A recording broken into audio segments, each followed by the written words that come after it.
mumanyi nti mu budde buno abantu bagenda kuba batambula, abamu nga bayingira eggwanga, abagenyi baffe, abalala nga bafuluma ebibuga nga bagenda mu byalo okulya sekukulu. Waliwo n'abalala abava mu byalo okujja okukyakalirako mu bibuga. Abantu bw'oba ova Kaperabyongo si kirungi bonna n'obalaga nti amaka wagalese gokka kati oli mu Kampala obaala.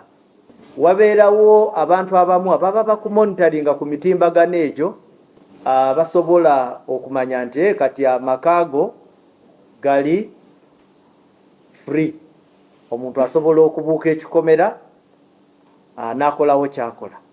Ekivulu kyonna ekigenda okubaawo kibeewo ng'omaze kuwandikira Ssaabapoliisi. Bwe bamala okuwa olukusa olwo, genda otuule ne District Security Committee mu planinge engeri ekivulu gy'ogenda okukola ki okukiteekawo.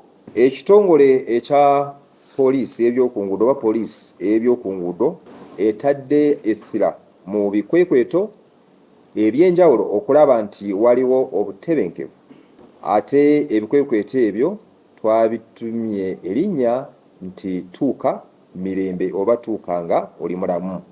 Ebikwekweto bino byonna byenjogeddeko biri mu kubanga bigenda mu maaso nga kwotadde n'ebirala omuli abavuga ne ba violating route charts naddala abavuzi ba buses.